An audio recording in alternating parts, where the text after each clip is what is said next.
snow sifted down in a fine, tireless hush, whitening the gods would like sleep laid tenderly over a battlefield. Jon stood before the heart tree and tried to keep his breath from coming too fast. The weirwood's red eyes did not blink. They watched as if they'd watched him since boyhood, since the first time he'd hid in this whispering copse to escape the loudness of halls and names that never quite fit. Between the roots, an old crust of ice shone as if the tree bled frozen milk. Bran sat in his chair just behind Jon, furs wrapped high, pupils dark as the opening of a deep well. Samwell stood to one side, clutching a leather folio to his chest that he had carried like a newborn across half a continent. Arya leaned with one shoulder to a white trunk, quiet as snowfall, a dagger's weight riding her belt like a promise, her eyes underside of storm. "You asked me to come," Jon said. Bran's gaze did not waver. "You came." Sam wet his lips. "Jon, it will be better if you hear it here." "I've heard much in these trees," Jon said. The breath he exhaled fogged and unspooled. "Say it plainly." Bran's voice was even, almost toneless. "You are not Eddard Stark's bastard." Jon flinched even though he had known this much from the quiet, terrible certainty in Bran's face since they had first embraced after so many wrong years. "And who am I?" Sam opened the folio. His hands shook. "The Citadel keeps everything. Boring things and not boring things. The High Septon Maynard kept a record. He wrote that he annulled Prince Rhaegar's marriage to Elia Martell. And then he married him to someone else in a private ceremony." "Someone else?" Jon said, and the words sounded strange leaving his mouth, as if the gods would itself tilted under their weight. Bran's eyes seemed to look through him to past and future both. "Lyanna Stark. She bore you in a tower in Dorne. Our father, Eddard Stark, took you from her arms as she died. He swore to protect you. He called you his son to protect you. But you are Rhaegar Targaryen's son. Aegon, House Targaryen, and House Stark." Sam swallowed again. "Your claim is stronger than Daenerys's. By law, if we care for law. I'm not saying we do. Only that. I care for the living," Jon said. "I swore it before the old gods and the new. That's all." Arya pushed off the tree and came to him. Her hand, small and strong, settled on his arm. "He's still the same." Bran's gaze flicked to the red leaves. "No one is ever the same." The snow stilled. Somewhere beyond the godswood, Winterfell creaked. The ice in the courtyard, the wind under eaves, a horse shivering softly in its stall. "Does she know?" Jon asked. "Daenerys," Sam said. "Not yet. I told you first. Bran thought, that I should tell her," Jon finished quietly. He pictured her then. The way her hair shone in the torchlit corridors, the hunger that ran through her like fire through a vein of oil, the way she listened when the talk was of ships and grain and dragonglass and men, the way she did not listen when the talk was of thrones. He had wanted to protect her from the truth. He had wanted to protect everyone from the truth. Sansa's step was soft in the snow as she came around the heart tree. She must have been standing beyond the trunk, listening. She wore a gray mantle that made her seem to have grown from the bark. "You should tell me, too, if you plan to tell anyone." "I would have," Jon said, stung. She lifted a brow. "Before or after you swore something impossible in front of the entire Great Hall and made my life harder than it already is?" Arya's mouth quirked. "You're welcome." Sansa's look silenced her. She turned it back to Jon, and there was something like pity in it that put a tightness behind his breastbone. "You always wanted a name that fit," she said almost gently. "Now you have two that fit too well." "I won't wear either to claim a chair of melted swords," Jon said. "I won't. Not while the dead are marching." Sansa studied him, in the way she did when a lord from the Barrowlands hemmed and hawed, and she was deciding whether to offer him cider or take his lands. "You should tell her," she said at last. "And then you should tell everyone." Sam made a small sound. "Everyone," Sansa nodded. "If you keep it, it festers. If you tell one, it spreads. You've always been honest to your detriment. Keep being honest. At least this time you can choose when and where." Jon looked to Bran. Is this the right thing? Bran did not answer for a heartbeat. There are many right things, and many wrong things. Sometimes they are the same thing viewed from different times. His eyes unfocused. But if you do not tell her, she will learn it anyway, and it will wound her worse. And the realm will hear it later from a mouth that serves it less. So in the end, as with so much else, it was simple because it was impossible to make it simple. Jon nodded. The snow sighed through the red leaves as if the tree itself exhaled. I'll tell her now, he said.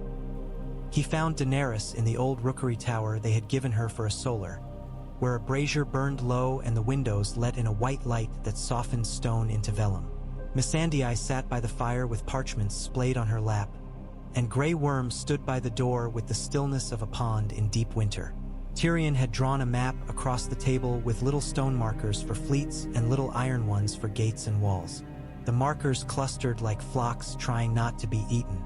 Daenerys looked up when he entered, and every line in her face was purpose. We were talking of grain, she said without greeting. Lord Manderley can spare more in spring if we keep his ships safe from raiders now. I can spare dragons to fly patrols along the Bight, but if the wind turns from the north, we have to talk, Jon said, to her and to Tyrion and to the nearest future. Privately, Tyrion's gaze sharpened. Missandei gathered parchments in quick, smooth motions, like water poured back into a jug. Grey Worm's hand came to the haft of his spear and then fell away. They left quietly, because they had learned to do everything quietly in this stone, wind-scoured place, where words echoed and could be sharper than steel. Daenerys's eyes were the light off water in summer. Is it about the truce? In a way, he said, and he told her. He told her of the marriage annulled and the marriage made. He told her of a tower like a spear of pale stone in a land of red rocks, and a bed like a bier and a woman whose hair had smelled of rain. He told her of the boy that woman had put in Eddard Stark's arms with a plea for protection and a fever fevered like a sun in her body. He told her that the boy had not died like so many boys but had grown and broken and become who he was now. When he finished, the brazier had gone low, and a small curl of ash drifted like a leaf into the air. She did not speak for a long time. Bran saw this, she said at last, and her voice was very flat. Yes, and Sam read this. She looked at the folio he had brought as if it were a blade. Yes, you believe this. I do, Jon said, and I would believe it even if I did not want to. She flinched, almost imperceptible. You don't want to, he shook his head. I never wanted anything but to be true to my word. The word you gave me. She looked toward the window where white light fell like a blessing that hurt. I thought I was the last with the name, the last of my house. I thought I would have to use that to make the world I want to make. I told myself I was lucky to have dragons when kings have armies. I told myself I did not need a lineage to make what is broken whole because I had fire. She laughed once, quietly, and there was nothing amused in it. And now the gods have given me lineage, to someone else. He wanted to go to her then, but he did not. He had learned something of holding himself still as a sword in a scabbard and letting the balance do its work. I'm not here to take anything from you, he said. I'm here to say I won't hide what I am. I won't hide it from you. I won't hide it from the North. The realm should hear it, and then we decide what to do next together. Together, she repeated. If you still want to fight together. I came because I believe the living deserve more than they have, she said. And because a man told me there was a darkness coming that would drown all the cities I have freed and all the kingdoms I have not yet bent. If he had not told me, I might have kept sailing west and never seen snow. But he stoked a fire in me that had been waiting since the day they killed my mother bearing me. Her gaze found his. It was not the gaze of a girl, but of a woman who had crossed deserts and watched idols fall. I don't break because the world changes shape on me. I change the world's shape. But I am allowed to grieve what I thought I was. He went then, held her hands, which were cold because she forgot to hold them near the brazier when she had maps. Grieve it. She did not cry. She was not a woman who often put her grief near her eyes. But when she drew a breath and let it go, he felt the hot tremor of it run through her fingers into his. "I will say this once," she said, voice hoarse. "I will not be your enemy. Not in this. Not ever. If the realm says you are its king, I will listen. But I am not done. Not with chains, not with slavers, not with men who think crowns grow from their brows. If we are to find a new way, we forge it. Together.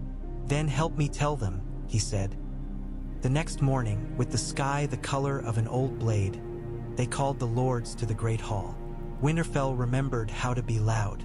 Men with beards iced white from the yard crowded in beside knights from the Vale whose candles dripped onto their leather shoulder guards. A tall heart with a broken nose and a Karstark too young to have grown a beard elbowed each other like brothers. Lord Wyman Manderly's belly entered the hall a step before the rest of him.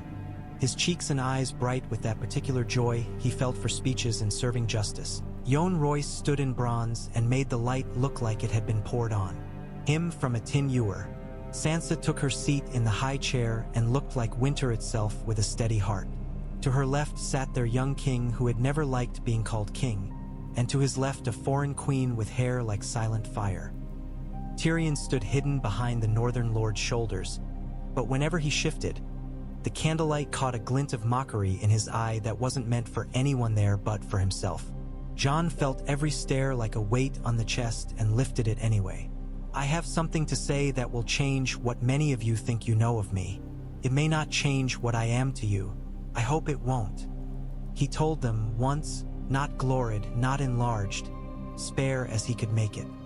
He did not being to tell stories about princes and prophecies and the shadow a murdered dynasty cast across a continent. He told them there had been an annulment and a wedding, a birth and a dying, that a man they had called father for years had taken a child and made him his own, and that now the child was a man and would not let that act of love become a lie that festered in secret. Bran spoke for him, a few sentences that somehow made the air in the hall thinner. Wyman Manderly asked 3 wise questions that cut to the marrow of things. Who had recorded the marriage? What witnesses could swear to it? What did the man himself intend? Sam's answers were plain and meticulous, and when he stammered over High Septon Maynard, half the room craned to look at the rounded man with the large knife-worn hands and realized for the first time that this was a Tarly too. The murmurs then had an edge of sympathy in them that startled even Sam. "What the man intends," Jon said, "is not to claim a throne. Not now. Not while the dead are walking. I intend to tell the truth and to ask. Ask that we tell it further, to lords beyond these walls and to the faith and to the prentices at the citadel and to anyone who will help feed men and arm them and march them north. I intend not to be one more secret we learn too late." "You intend to keep the north safe," Sansa said, and though she had not rehearsed the line with him, there was a steadiness to it like a bridgestone in flood. "You intend to stand for the living. That is what the North remembers when it chooses which words to bind." Royce's jaw clenched. He rumbled, "What of the Dragon Queen's claim?" Daenerys rose. She had never been good at being still when the world moved. "My claim is simple," she said, and only then did Jon realize how careful she had been with her words, how deliberately she wore them like armor. "I came because I was asked. I came because I believe in the living. The dead do not care about claims. If the realm chooses me after, so be it. If it chooses him, so be it. If it chooses a different way, so be it. I am here to burn the night." The hall had a way of leaning, though it did not shift an inch. It leaned toward her fire and toward the cold steel in Sansa's gaze and toward Jon's stony plain truth. Then old Howland Reed, called of the Crannigs, small, peat-colored, with eyes that had been watching long before many of the men in the room had been sired, made himself seen at the back. He had come quietly as a frog clinging to a reed boat. He stepped forward with a spear that looked older than Winterfell itself. "I swore to your father," he said to Sansa and to Arya and to Bran and to Jon all at once. "And I swore at a bed of blood in the Dornish mountains. I saw the sword that took the last breath from Arthur Dayne's throat. I saw Eddard Stark mourn the best foe he ever fought. I saw Lyanna put a child into his arms and call him by the name she had chosen for him in her heart. If my word adds a needle's weight to this truth, let it be that. And if you need more, then know that the Isle of Faces remembers everything carved into it." There are older witnesses than I, but you won't get them to walk." His smile was a thin marsh thing and yet gentle. "There. You have reed and root and record." No one laughed. Jon looked down and then up and made the decision that had been forming as sure as frost. "Then we call a council of the living," he said. "Not a war council for one side only. Not a whisper at the edge of the world. In the open, we will send ravens south. To Storm's End, to Old Town, to Gulltown and Sunspear and every keep that keeps warm food for men. We will ask for aid and for an oath that binds only until the night is gone. The faith can witness if they'll come north of the Blackwater. If they won't, we'll go to them." Sansa's lips parted in the barest nod. Agreement, surprise, pride, fear. "Where?" "The Dragon Pit," Tyrion said, and his voice carried because he knew how to make it carry. "If we are to put bones and old glories to this new use, let's put them where bones have long been displayed." "King's Landing," Royce grunted, and the words were a judgment. Daenerys's mouth quirked. "I have a pit there," she admitted. "It's thirsty for better stories. We need proof for those who care for papers," Sam said quickly. "I'll go to Old Town. I'll bring the record to their faces, and then I'll bring whatever they will let me carry. Gilly can keep the little one warm here." Sansa's gaze softened for him. "Go then, and take men you can trust." "Take me," said Brienne, from the pillar's shadow where she had been standing, tall as a tower. "If the road south holds dangers, the dangers will think twice." Torches hissed. Banners moved. A little ocean. The old gods watched without blinking. Jon felt the burden settle, and with it a strange, bare kind of peace. When you speak the truth aloud, sometimes it stops thrashing. They sent their ravens and their riders. Letters went south with careful words. Not of crowns, not of fealty forever, not of old wrongs recounted, but of the dead and the winter and the need. Sansa's hand wrote the northern ones with a clarity that allowed no misunderstanding. Tyrion's hand wrote the ones to old enemies with the sly kindness he'd learned to wield like a needle. Jon signed them as he had signed things for years now. Jon, because he had never belonged to paper. The first reply came from Old Town. The Conclave's writing was precise as icicles. They did not like being told of proof. They did not like being told of anything. But they liked less being ignored, and the name Maynard shamed them into movement. "Present yourself," they wrote. "Present your evidence." Sam went with Brienne and Podrick and 6 soldiers who could read a road from a snowdrift. The wind cut like a tanner's knife along the west road, and in the fords they had to break ice with spear hafts, and at an inn south of the neck, Brienne laughed exactly once when Podrick tried to sing to keep his feet warm and hit a note that made the dogs howl. They reached Old Town with their cloaks stiff and their eyebrows furred and the salt tang of the whispering sound like a blessing in their noses. When Sam walked through the doors of the citadel, the old light of the place fell on him like a hand on a head. He lifted his chin. Gilly had taught him that, at King's Landing, the raven landed on Qyburn's wrist.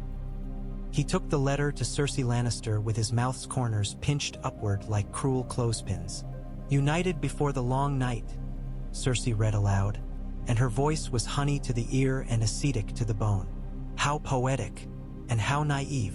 She pushed back the map of the city with the wildfire caches marked in Qyburn's neat hand. "We'll go. Of course we'll go.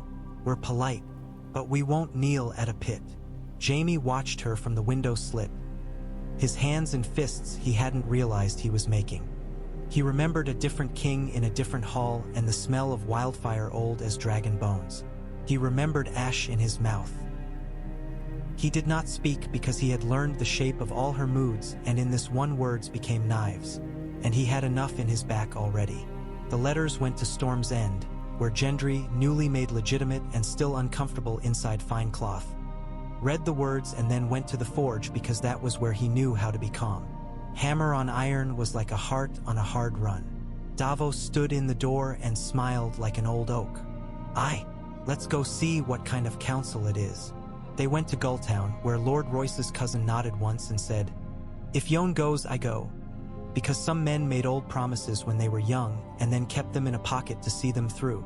They went to Sunspear, where Princess Arianne raised her cup and said, "At last we get something other than Lannister's corpses and Dornish pride," and sent a ship north with oranges and spearwives. They went to White Harbor, where Lord Wyman gave 3 bakers and 6 ox carts and a smile big enough to fit a pie. In the midst of ravens and sleds rolling, Jon and Daenerys went to the yard where Rhaegal waited with emerald eyes all-knowing, and he did something he had not done. He climbed onto a dragon without asking permission from anyone alive. Perhaps he had asked it from the dead. He did it because symbols moved men and because he needed the wind to scour the last tightness from his lungs. He wrapped his hands into the leather strapping and met Daenerys' gaze across Drogon's wide shoulder. She nodded, something fierce and proud and complicated in her face. They rose like stones thrown back to the sky. It was like leaning into a storm and being welcomed by it. The world was white and then green and then a river of bone. EY flew low along the King's Road to frighten raiders and warm the faces of children who had never seen anything but snow piled higher than their doors. They turned at Moat Cailin and looked down at the causeways like ribs, the towers like rotten teeth. They turned again and climbed until the air burned their throats like clean liquor. When they came down, Jon could not feel his fingers and he didn't care. "You're sure?" she shouted over the wind, as if he could answer anything but yes. "Yes," he shouted back, his grin as bare and rare as sunlight in deep winter, and she laughed then, a sound like a bell in a quiet city. Sam returned with Brienne bearing a scroll with red wax that said he had been more right than the conclave had wanted him to be. He brought back a young maester with ink-stained fingers who had the appearance of a boy who had never once disobeyed but was about to learn how. "Oren," the boy said, with a stutter that made Sansa immediately like him. I volunteered. "To help, to copy. Copy the truth," Arya said, and the boy blushed the color of a rooster comb. The day they set out for the dragon pit, the wind swung from true north and cut the flesh of men who had thought they had grown used to cold. They wore every wolfskin and deer hide they had, and the Unsullied marched without a flicker of misery that showed in eyes or wrists, and the Dothraki muttered to each other about a city where the houses were stacked like hammocks and the air smelled like onion and horse. Tyrion accepted a glove of boiled leather from Podrick and said, "I'm not the one who left my wine warm in Meereen," which made Pod smile though his teeth chattered. The dragon pit had been a colossus for creatures that did not fit inside the world, and even ruined it remembered the weight of dragons. The lintels leaned like old men at meat. Grass grew through broken tiles. The air tasted of dust and of old heat, as if someone had banked a fire under the stones and it hadn't quite died. They came to it like pilgrims to a saint's bones. Daenerys dismounted in a fall of white breath, Jon at her shoulder. Sansa entered with Brienne behind her like a tower walking. Yohn Royce walked like a bronze statue come to life. Grey Worm's spear line moved with the quiet of a tide. Cersei entered with Euron Greyjoy in her wake like a stain, Qyburn at her elbow, the King's Guard a row of polished shields. Jaime came half a step behind his queen and looked like a man whose dreams were all of knives. The Hound shoved a cart forward with a covered cage in it that writhed and made a smell like a wet cellar. The Hound's mouth tugged when he caught sight of the mountain, and for a moment everything and everyone else dulled into a dream, but then he shoved harder and the moment passed. They stood in a circle that contained old wars and new ones and the thin thread of patience that held them together. Tyrion stepped forward. "Your Grace," he said to Cersei and to everyone, "we have invited you not to be insulted, though I know you love that more than food, but to be persuaded. We have a problem with no heraldry and no coin and no taste for treaties.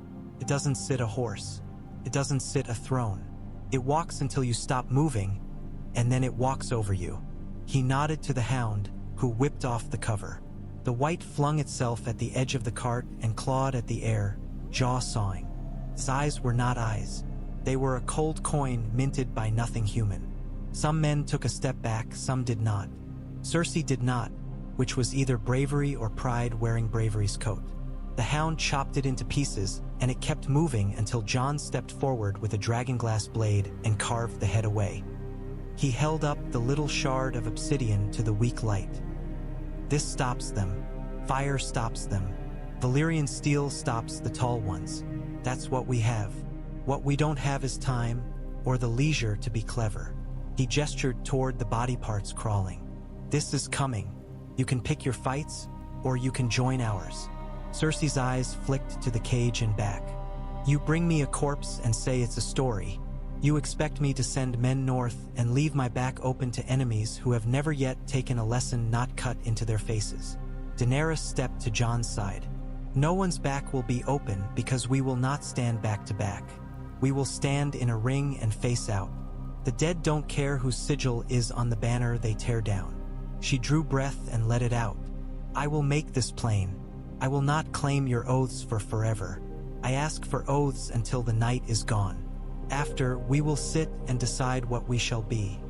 Together. At last, said a calm voice to their left. A man in green silk, with a 7-pointed star at his throat and a mouth made for compassion. Words that the faith can bless. The High Septon raised his hands. If all here swear before gods and men that they will suspend their old feuds until the night is gone, I shall anoint the oath with holy oil. Cersei's mouth barely moved. You would put the faith to work crowning foreigners. The faith crowns peace, the High Septon said softly, though it is very bad at keeping its crown straight. A murmur ran around the circle. Yohn Royce's brows lowered until they were one bar. Make the oath, he said. I've no patience for sermons. Daenerys set her jaw and stepped forward. Jon beside her. Sansa came too, and then Yohn Royce and Wyman Manderley and Davos Seaworth and Brienne of Tarth and Grey Worm and Missandei and the Hound scowling like a man asked to bless his own boot. Euron laughed and did not move. Cersei watched like a cat watching a floor show. Jaime looked at his hands and then made his choice and came, and his boot on the cracked tile sounded like a sword loosed a second time. Until the night is gone, Jon said, and there was no tremor in his voice. Until the night is gone, Daenerys said. The High Septon touched oil to their brows and to their wrists. It smelled of cedar and orange and something old as copper pennies. He looked to Cersei. She smiled, slow as honey falling, and did not move. You all are very pretty, she said, and very brave. I will help, of course I will help. I will send my best. Later, her smile sharpened. When the time is right. The Hound laughed once without humor. Tyrion's mouth thinned. Jaime closed his eyes, then opened them as if what he had just done had to be seen with eyes that had just been opened. We can spare men, he said, and Cersei's head snapped toward him and her mouth smiled harder, which was always a bad sign. Bring them, Jon said, not to Cersei but to the city. Bring grain if you can. Burn what they leave behind. We march for the neck. He had wanted to hold the fight at Winterfell because the walls were thick and the ground was hallowed by his father's blood and laughter. But the neck was the realm's own sword's crossguard, and Howland Reed had put his hand on Jon's and said, there where the world narrows, there where old tricks hold. Besides, the wall had cracked like a jaw broken by blue fire. Eastwatch had fallen. Tormund's raven had been written in a hand that bled through the page. We run or we die. We run north or we die south. Choose. They chose the green border where the north chewed into the rest of the realm like teeth. At Moat Cailin they raised scaffolds and old banners and burned old banners too when they were rotten. The crannogmen came out of trees like thoughts. They spread rushes across the causeways that were not rushes but laden with pots of oil, and with wildfire Davos swore was bound like a dog on a leash. We use it careful, he told Tyrion. I've seen what happens when you play priest to that fire.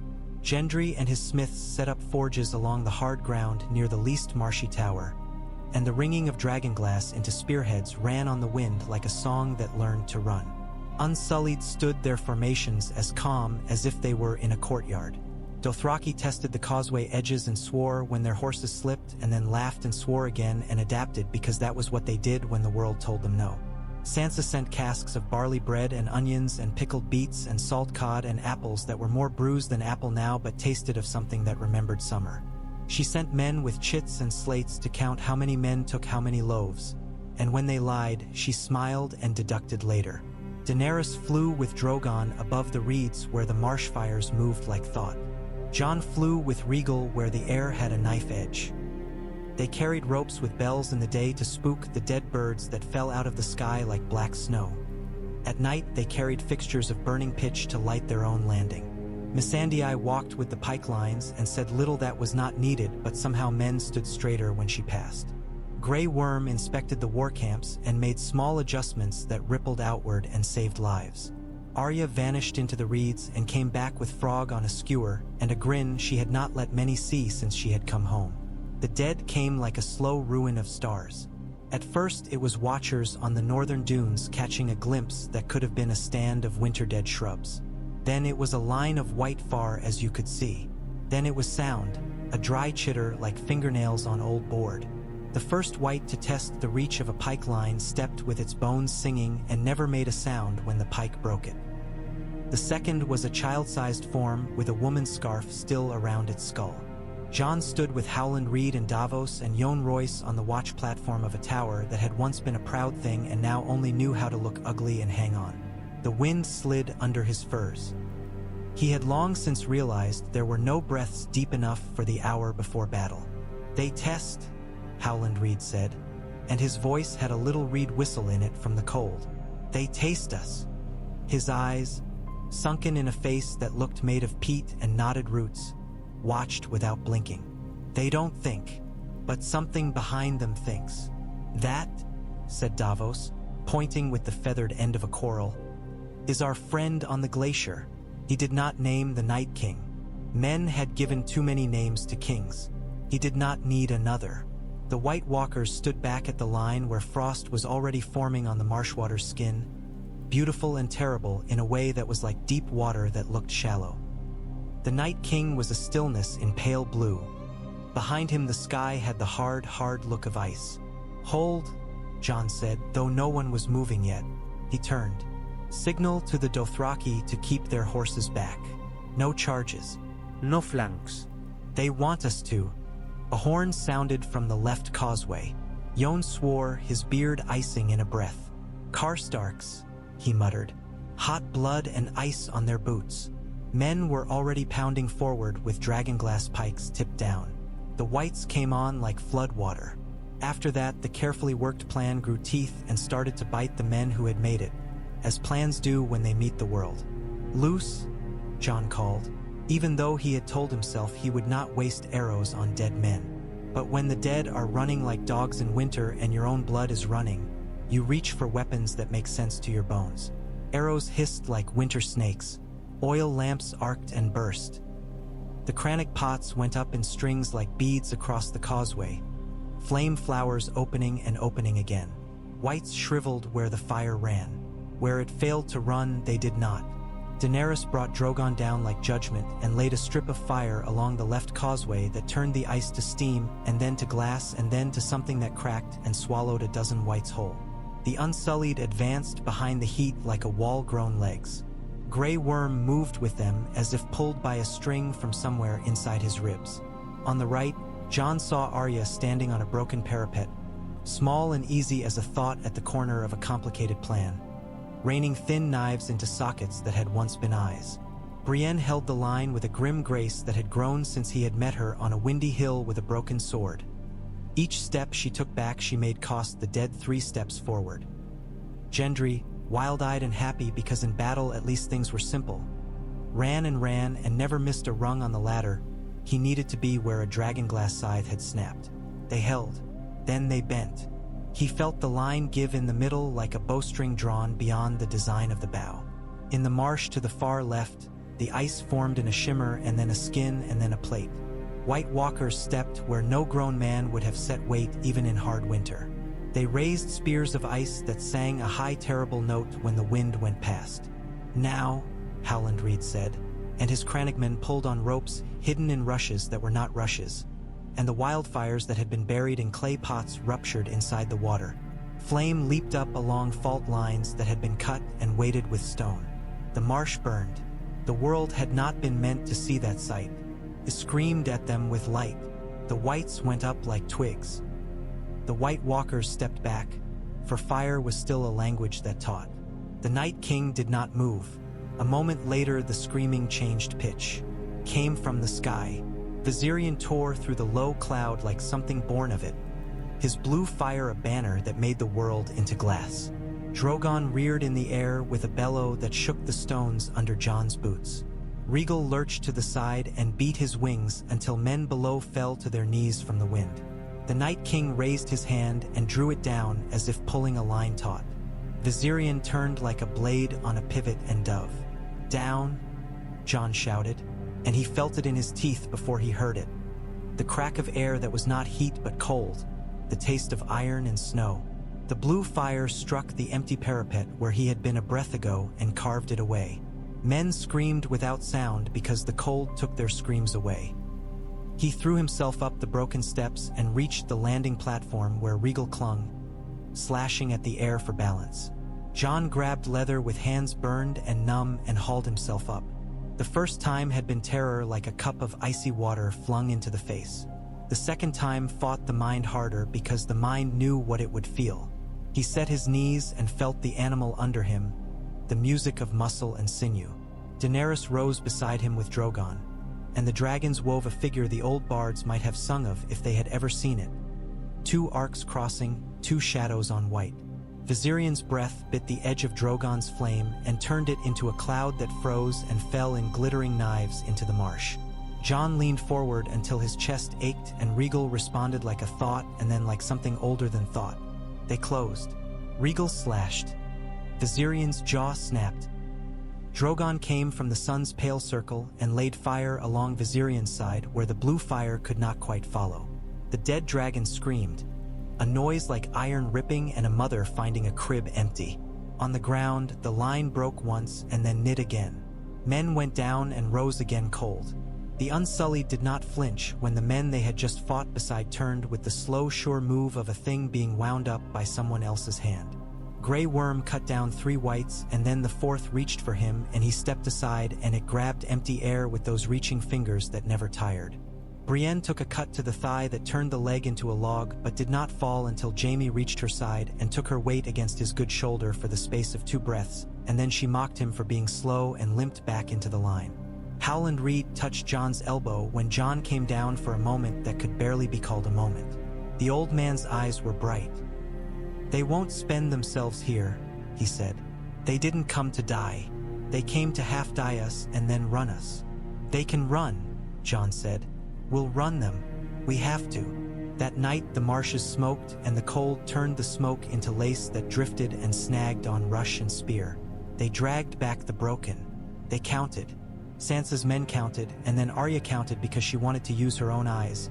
And then Davos took the slate and wrote the numbers again because sometimes better to write the same grief thrice than to have it feel like a story spoken by someone else's mouth.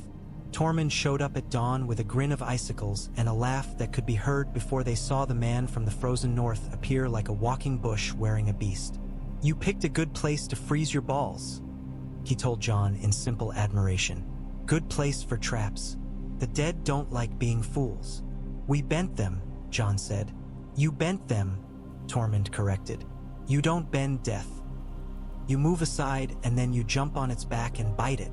He slapped Jon's shoulder so hard Jon thought his bones would clap together. They held the neck for 3 days. On the 4th, the Night King found a better crossing. On the 5th, they were forced to fall back along the King's Road with fire behind them. On the 6th, they reached the Trident and the river made a sound like a man arguing with himself. There they forced another stand, and their Gendry nearly died and laughed afterward because he thought perhaps this was what having a name meant. More chances to die loudly. There too Jaime lifted a Lannister banner that had been half burned and let it fall into the mud, and then put his shoulder under a northern shield and took a blow that he could taste for hours. By the 9th day, the plan that had been obvious after the first day showed itself fully like a fish in a clear stream. The dead were driving them southeast, toward a center that was both map and myth. Bran's eyes were unfocused for most of each day and much of each night, and when he blinked awake his voice sounded like something passing through a channel between stones. "He wants the green," Bran said, when Sansa held his hand to warm it. "He wants the place where the pact was made. He wants to unmake it. He wants to be the only thing remembering." Sansa's fingers tightened. "Then we go there first," she said. She made the necessary room in her voice for the fear she would not show in her face. "We go to the Isle of Faces." They went to Harrenhal first because you cannot simply walk to the isle and ask it to receive you.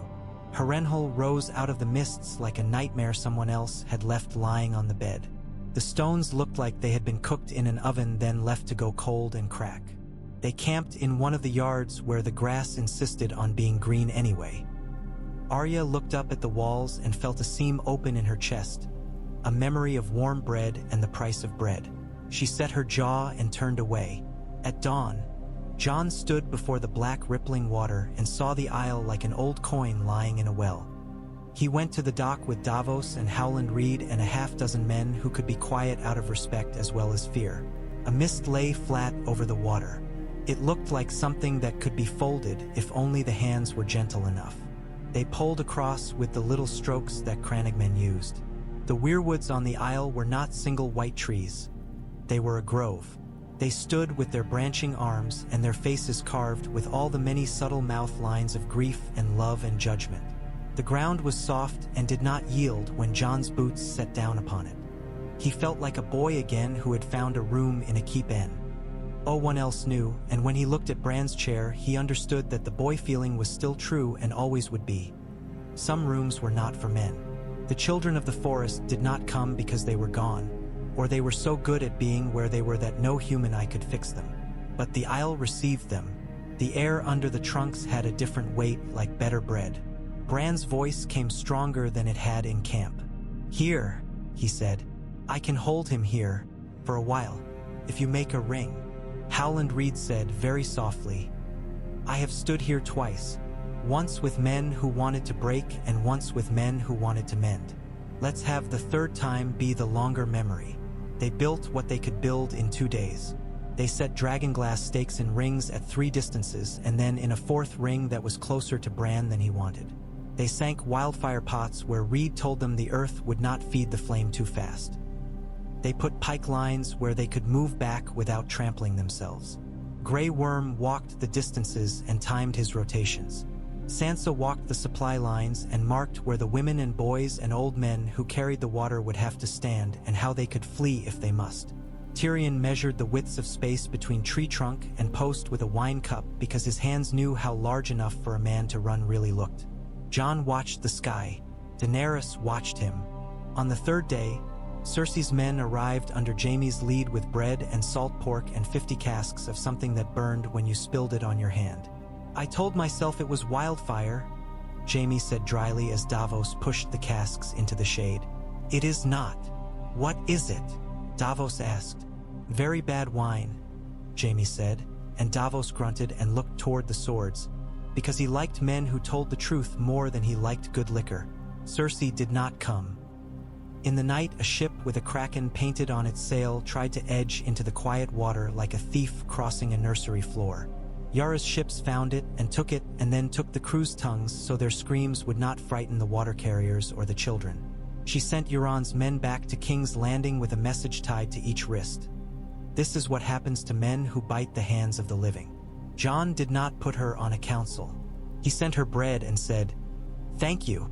The night before the dead came, the air lay heavy and the sky was low like a threat. Men told jokes the way men always tell jokes when there is no air in their lungs. Arya sat with Gendry by a small fire and did not look at him while she spoke, because looking would have made it harder to say the thing simply. "If we both live," she said, "I will go west. It's a thing I have thought about." He looked at his hands, which were good hands now, blackened and scarred where they should be, and he nodded, and they both were glad. Jon went to Daenerys and found her looking at Drogon's scales, her hand laid flat along a ridge. "He thinks the water smells of old blood," she said without turning. "He thinks it will freeze if he lets it." "He's come a long way from a hot city," Jon said. "So have I." She turned, and the iron in her softened.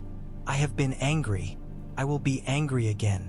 But right now I am only—" She searched for the word and found it in a place that had not been opened before. "Grateful that you told me, that we told them, that we did not hide behind the night and use it for our old hungers." He reached for her and took her hand. "After," he said, because he could not lie more than that. After we see it through. Her smile was like a small fire catching. After. They came at dawn. Not for symbolic reasons, but because the dead had eaten the night and the day was all that remained. They came in a line that was not a line but a moving fog. The weirwoods did not shake though wind ran through their hair. Bran's pupils widened until the blue of his irises was a ring. Jon felt the ring that was the defense, like something in his own ribs tightening. The first whites struck the outer ring and burst like rotten fruit on the dragonglass stakes. The second wave clambered over them and got caught on the second ring because the lines fell back like waves falling over waves. The White Walkers came in coolly, handsome, terrible, all angles of a face chiseled by glacier. The Night King came last of them, and then, not last, he was everywhere. Jon had seen him only at a distance, at the far edge of a world. Now he could tell that what read as stillness from far was in fact 1,000 small moves that suggested thought so deep it did not need to move a muscle to act. Bran reached for him across whatever place Bran became when he did this thing he did. He groaned. The sound made Sansa's teeth ache. "Hold," she said, not to the men with shields but to her own fear. Daenerys took Drogon up. Jon took Rhaegal up. The air above the isle moved differently than air anywhere else, and the dragons felt it and fought it. Daenerys screamed into it, and the scream came back gutted. And she laughed because she refused to be mocked by weather. They circled. They stooped. They laid fire where Reed had marked and where Grey Worm lifted his spear and swept it slow without breaking formation. Lower, Brienne held the center while Jaime held the center with her, which is to say she did not feel alone. Near them, Arya moved through shadows as if they parted for her out of courtesy. The dagger at her waist lay flat and quiet like a snake. She waited, because she had learned that waiting was not weakness. And then it broke. It always breaks in a way that much later on men will draw clean lines on parchment to show how it broke and why and where the tide turned. But in the moment it is a murk and a scream, and the way a man you have known since you shared a loaf goes down without a sound and his hand lets go of your sleeve. The Night King stepped onto the inner ring. The inner ring was dragonglass stakes wedged and wired, and he passed them without them breaking his skin because he did not have flesh in the way men have flesh. He went toward the boy in the chair, who was not a boy, and toward the weirwoods that were not trees. Jon saw him and felt something inside him pull forward like a dog that has seen the deer. He ran. He had on him long claw, which had belonged to a dead man who had loved him, and at his hip sat a small weight that had been a murder weapon and a salvation both. He carried both because he had learned to be two things at once. He threw himself at the Night King, and the Night King turned, very slowly, and put up one hand. Jon's sword struck a curve of ice that exploded into snow that did not melt when it hit a human face. The Night King's other hand drew down, and Viserion came from the cloud like a falling star. Rhaegal slammed him from the side with a roar like a mountain giving way. Drogon cut the air and came out of the sun and laid fire like a cloak. The Night King walked through the fire until even Daenerys' heart stuttered, and then she looked to Jon and he shook his head once, because the truth was better than hope. "Not fire!" he shouted over the world's tearing. "Steel!" Arya moved then. She had been waiting near the third ring where the ground went soft but not too soft, and where a man had left her a gap between stake and tree trunk that a girl could fit through. She moved as if the gap had been made for her, and perhaps it had, because from the moment Ned Stark had given her needle she had been moving toward a gap like this. She ran up the side of a broken root and flung herself, and for a glorious, impossible second she flew as if she had been a bird all along. The Night King turned. He should not have. Jon would think later, much later, that if the Night King had not turned, if he had only been the cold wind the world seemed to believe him to be, then perhaps it would have been different. But the Night King looked and delivered an attention as cold and total as winter. His hand closed around her throat. The dagger dropped from her fingers. Jon felt the world tilt. "Now," Bran said, and it was unclear whom he was speaking to. Arya's hand did not follow the plan that she had come to the gap with. She did what she had learned to do when a plan broke. She let it break and made a different plan in the space created by the break. She dropped the dagger. The Night King's eyes tracked it for the time the human brain takes to look where something falls. In that quotient of breath, Arya's other hand moved as if it had never been used for anything but this.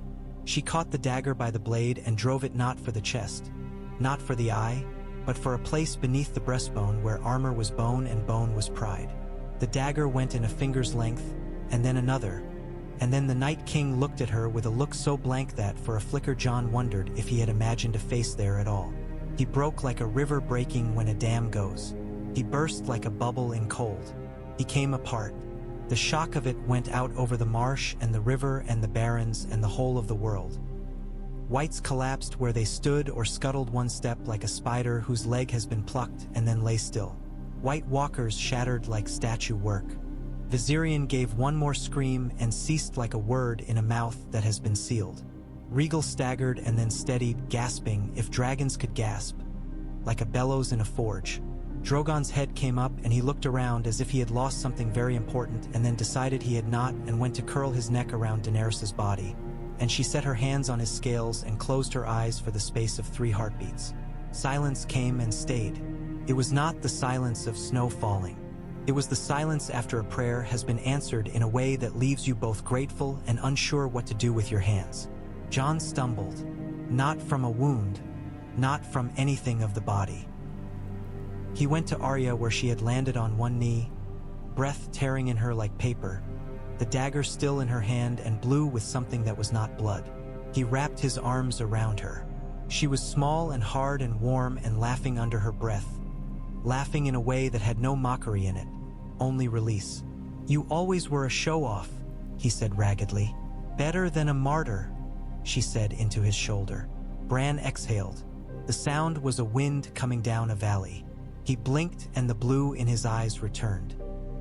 "He will not come again," he said. This was the head of it. The cheer that followed shook the leaves and set birds up. It was ragged and too short because men were too tired to cheer long, but it took root in the chest anyway. Sansa stood with her head back and her mouth open and no sound came out of her at all for a full count. Then she smiled and the smile was not for anyone else's benefit. Grey Worm set his spear but down and bowed his head. Davos looked at his hands and laughed.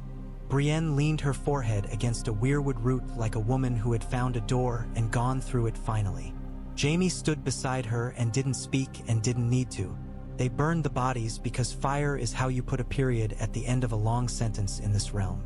They burned the pieces of the broken stone and the broken plans, too, by putting them in the river and watching the river take them. They ate bread that was soft as a lover's thigh because the bakers had waited until this day to open their best flour. They drank wine that truly did taste like old vinegar and nobody complained. They slept. They slept like men who had never slept. They woke to a world that did not know quite what to do with itself without a god of death walking at the edge of sight. Men who had fought on one side of the pit and men who had fought on the other met and regarded one another and did not draw knives. Sansa set tables and put numbers to names and said, "We will take him home." When a boy's father found the boy, she said, "He fought bravely." When the father wanted to rage because his son would never have the chance to be a father, Jon stood under the grove and listened to the heartbeat of the world like water over stone. Daenerys came to him quietly because she had learned, too, when to be quiet. "Now," she said softly, "now we decide what we shall be together." We could, he thought, and his mind went out like a hound into the fields and came back with all it had found. He saw the north with its walls repaired and its small folk warm and its lords reminded what lords are for. He saw the riverlands with its towns unburned and bread eaten in laughter. He saw King's Landing with its stores of wildfire buried under rock or taken to sea and sunk, and with its children unafraid to run under the shadow of a tower. He saw a throne that had been a knife for too long being melted and recast into 100 plows. "I said I wouldn't claim," he said. "I meant it, but I also won't pretend the realm can rest with 2 claims like swords held with points touching under someone's chin. We owe them more than our pride. We owe them a way that makes more than it takes." Daenerys looked out across the water. The mist was lifting in ribbons. "You want a council," she said. "A real one. Not a hall with men who owe a man and pretend they owe the realm." "Yes," he huffed a laugh. "It was good enough for Harren's enemies when they burned him. Better than his way, anyway." When a queen and a king call a council together, Daenerys said, and now she looked at him in full, and there was something of the old heat in her and something new that had learned to burn slow. It is not two claims. It is one act. They can push against that, but they would have to push against both of us. He looked at her then, and everything they had done stood between them like a ladder. He began to climb it with words, because some ladders you had to climb that way or not at all. "Marry me," he said. "Marry me and tell them it is not for a throne but for their bread and their beds and our promises. We'll swear that the realms choose after. The oath we swore holds. Until the night is gone. Well, the night is gone. Let's make something honest in the light." She stared at him and then laughed because the fear had broken and gone out of her like a winter cloud.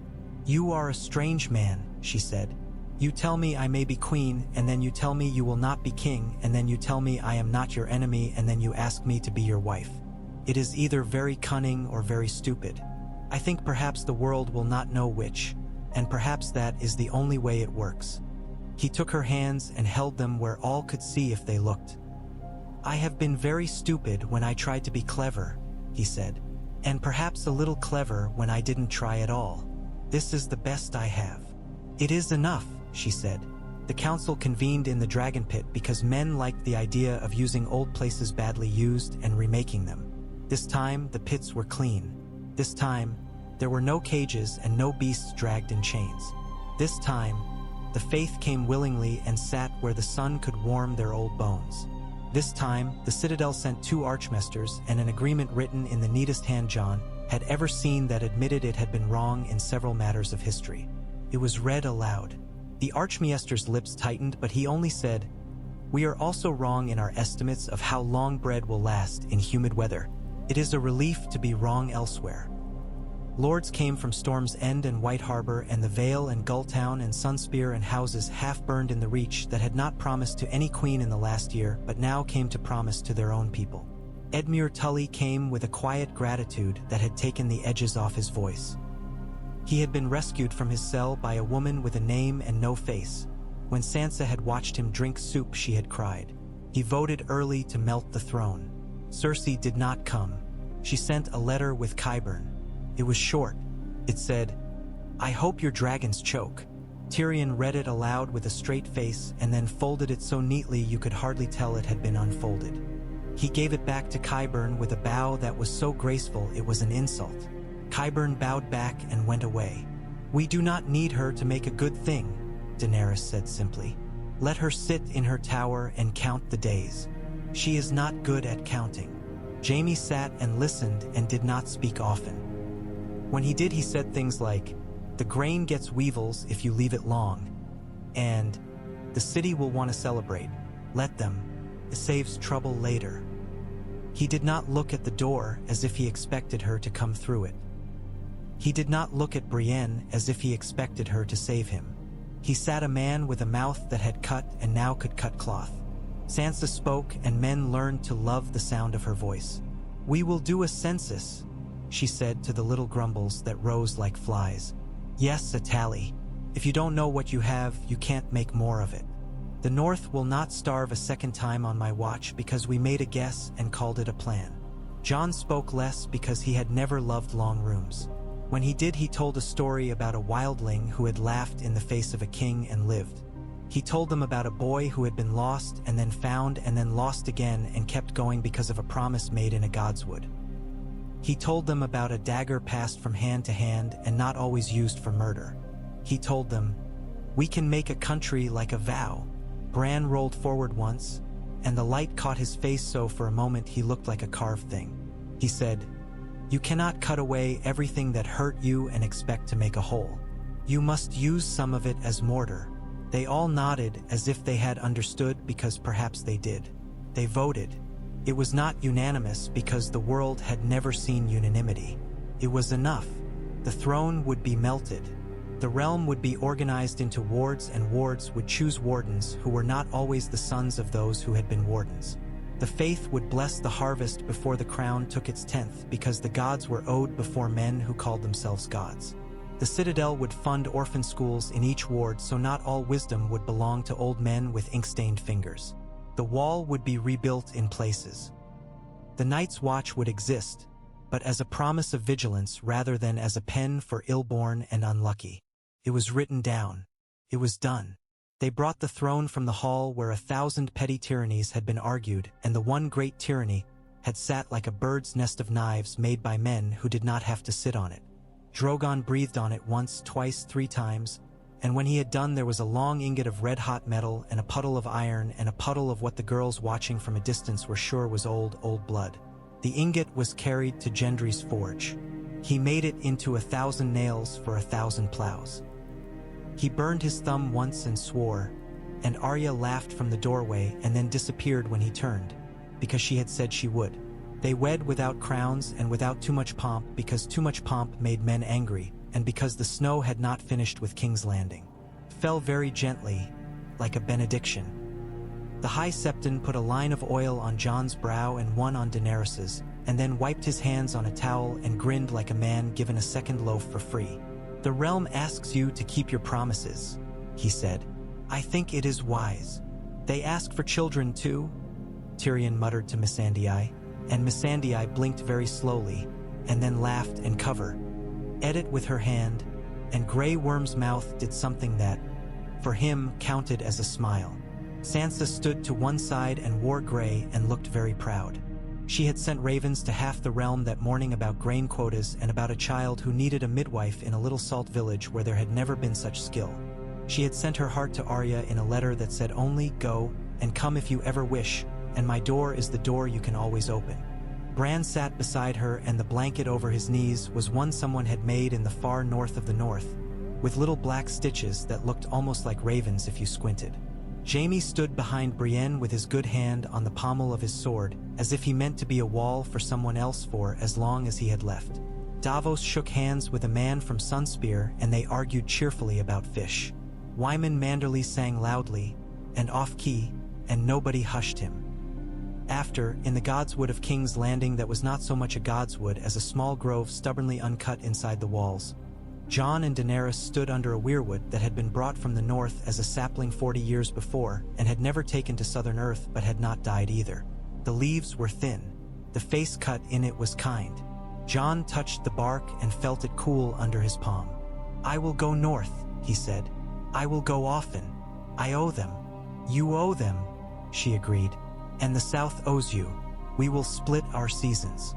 We will make it so no one can say we have forgotten any of them." "You'll hate the cold," he said, smiling. "I will hate the cold," she said, smiling back. "And I will bear it if you promise not to burn the kitchens when you make your own breakfast in the heat at Dragonstone." He lifted one shoulder. "I refuse to promise. A man must be allowed some vices." "You have so few," she said, and when he opened his mouth to dispute it, she kissed him and covered the dispute with her mouth. Time did what time does. It marched. It limped. It lay down and slept and sat up and yawned and found that the world looked different because men had moved the furniture. The snows receded like old soldiers. The King's Road filled with carts and mule trains and families with babies that cried and laughed and women with arms like ropes. White Harbor saw ships in the spring that carried oranges as well as saltfish. Old Town sent a delegation to build a school in Winterfell. Half the boys who showed up the first day still smelled of the yard, but they sat and learned their letters, and that was that. The Riverlands sprouted barley and hope. The Stormlands sent smiths north to teach and to learn, and somehow in the bargain laughter traveled better than grain. Cersei held her tower like a child who has found a knife and is very quiet.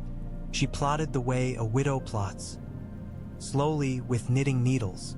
But the city had changed, not because of letters or because of wedding vows, but because men had come home with stories and had told them in taverns, and because women had watched those men come home and had told their own. When she finally sent men to light old stores of wildfire, she had ordered Qyburn to save like a miser saving gold. The men she sent got lost in catacombs they did not know and were found and were given bread and were told the story of the day the throne had melted, and they went home and did not light anything but their hearths. Jaime came to her and told her it was over in the only language she did not pretend she couldn't speak. The language of a man who had already left. She threw a cup. It shattered. The sound was small. When the messenger came from the faith to tell her she would be shown mercy if she set down the crown and took ship east to a city that owed her nothing, she laughed and said, "I do not take mercy." She died in her bed a year later, fingers still stained green where she had touched a place where wildfire had once been. Qyburn took her pulse and said nothing. He left the room and did not come back, and a week later a rumor started that he had gone to a city where they had no word for chains. Arya sailed west with a crew that had 2 women and 3 men who knew the sea and a map that had more blank than ink. She took the needle Jon had given her when she was a child and put it under her pillow as if that would keep the ship fair. She found a string of islands where men wore their hair in braided crowns and painted sharks on their shoulders. She found a storm that broke the mast and did not break the ship. She found the feeling of the world's edge and laughed into it like she had laughed into her brother's shoulder. Once, in a port where the men were mostly boys and the boys had knives too long for their arms, she saw a shadow that looked like a girl's shadow from King's Landing, and then saw it was only a trick of light. She left a handful of coins on a stoop anyway and felt better. Sansa took winter and taught it manners. She married when it made sense to marry. Not for love of a face, not for fear of loneliness, not for a banner to be spread over her like a blanket, but to bind a pact with a man who understood what she had already become. She wore her hair the way she liked it and did not apologize. She learned the names of every child born within a day's ride for a year, and then for the next, and when she walked the market's edge and was told lady, men said it like a greeting rather than a warning.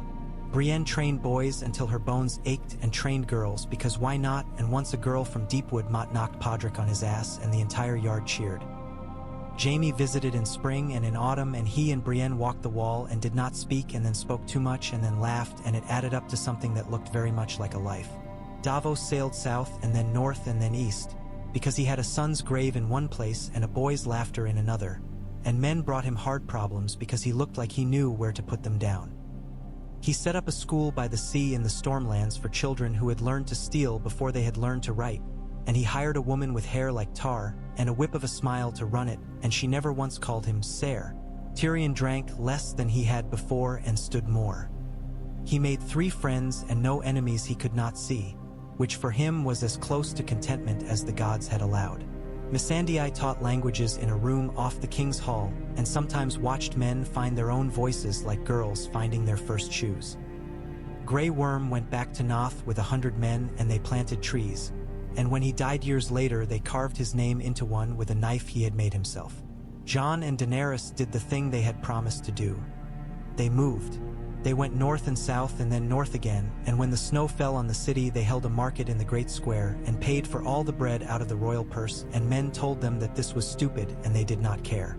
They went to a small village in the west where a woman showed Daenerys a chain she had once worn around her neck that she had kept because she needed to remember who she had been to know who she'd become, and Daenerys kissed her hands and asked for her name. They went to the Dothraki Sea in summer and watched the grass be a lake.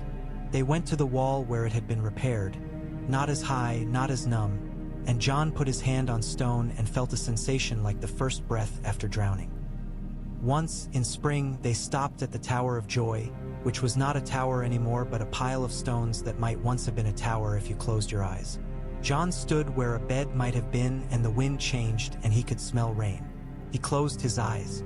He did not hear words because words could only have made it smaller. He stood and felt his name fit and not matter both at once, which is to say he felt like himself. They had a child, a daughter. She was born with a head full of black hair and a temper like good weather, and she clawed at his beard with fierce little fingers from the first day she could move them. They named her Lyra because names that were almost what you hoped and not exactly often worked best. She laughed when Regal snorted and cried when the wind came hard under the door, and calmed when Daenerys sang in a language older than this land. She grew into a girl who ran the corridors of Winterfell with her hair flying, and into a girl who argued with maesters about whether the old gods and the new could be made to share a shelf in her mind. She learned to ride a little mare that had hardened into patience by the time the child's knees had. She learned to sit still in a hall and listen when a farmer complained and not laugh when he used the wrong word. The realm did not grow perfect because nothing that grows when men tend it is perfect. There were still fights. There were still winter fever deaths when the snow changed its mind and came back and men had sent their warm clothes to sea. There were still lords who thought old habits were easier to wear than new. There were still women who went home after a day of sitting in the council and cried because a man had called them girl. But the roads filled. The granaries, some of them, stayed full. Children went to school and came home with ink in their hair and scabs on their knees and stories in their mouths that did not all end in ruin. At night, when the candles were out and the only light was the coals breathing and the cold pressed its forehead against the window panes like a curious thing, Jon would wake sometimes to the sound of Daenerys' breath slow and soft, and to the smallest soft sound of Lyra's foot in the corridor outside as she walked to her nursemaid, and then decided she wanted to be brave and walked back to her bed alone. He would lie and listen and feel his life around him, and there were nights he would still think of the dead, of blue that was not an eye but the absence of an eye, of a cold that burned like shame. He would put his hand out and feel Daenerys' hand and curl into her palm, the way he had once curled into a dog's fur, hungry for warmth. Once, when Lyra was 5, Arya came home for a winter. She looked older around the edges and exactly the same in the middle. She ate bread that Sansa had baked because Sansa had learned to bake when she needed to keep her hands busy and had never stopped. She sparred with Brienne and lost and laughed. She sparred with Jon and won and laughed more. She showed Lyra a coin from a place without a name, and Lyra showed her a rock she had found that looked like a rabbit if you held it upside down. Arya told a story about a man who had tried to sell her a map that drew a mountain where there was water. Lyra told a story about a frog she'd found in the Godswood and how it had leaped and nearly fallen into the fish pond.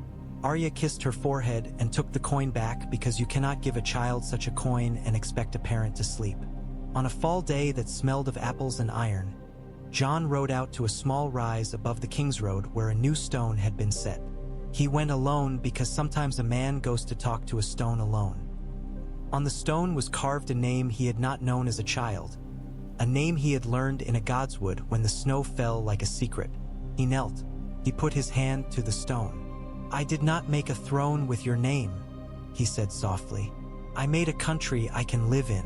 I hope it is enough." He looked up at the sky which had checked itself and decided to be blue a while longer. He smiled without knowing it. "It is more than enough for me." On the way back, he met an old man walking with a sack of onions over his shoulder. The man tipped his cap and said, "Lord," and Jon said, "Good day," and took the sack and walked with him to the next bend because the road was long and the day was fair. They talked about onions the way men talk about kings when they are tired of talking about kings. The man did not know the king when he spoke to him on the road. That was fine. It was better than fine. It was the point. When the first snow of the next winter fell in the city, children ran out of doors to catch flakes on their tongues, and Sansa wrote a note to Wyman Manderley asking for his recipe for spiced mutton and an update on the harbor works. Miss Sandii taught a class in a drafty room and told a girl that her name meant river mouth in one tongue and joy in another, and both were true. Gendry hammered a nail flat and started again because you cannot put a bent nail in a plow without paying for it later.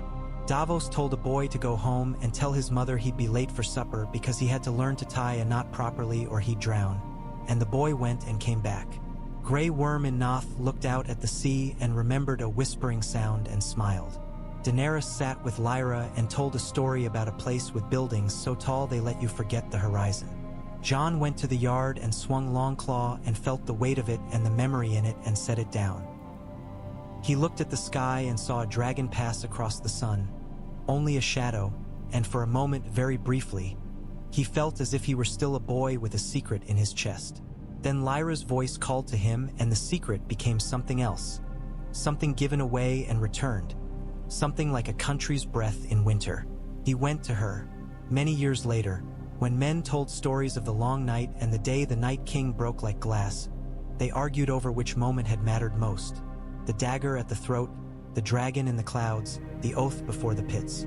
Some said it was the ravens flying and the numbers written on slates by a woman who wore gray like a crown. Some said it was a council in the ruins where men put down their old knives to pick up new tools. In the end, the realm learned a thing that is nothing more than the truth spoken aloud. That the living are very stubborn when told they must be otherwise, and the world is long when you decide not to make it short. On a spring day, Bran rolled himself out under a weirwood at Winterfell and closed his eyes. He went where he went. He saw a boy with a sword he could not yet lift, and a girl with a laugh like a thrown stone, and a woman with eyes like a sea, and a man with hands stained black with a good craft, and a dragon sleeping in the sun with one eye open, and a ship on a blue line near the edge of the map. He smiled a little. He opened his eyes. He told no one, because some things, even now, were better in the keeping of the trees. He put his hand on the root and felt the warmth coming back into the earth, even where the shadow had been. He listened. The world, which had been broken and mended and broken and mended again, breathed.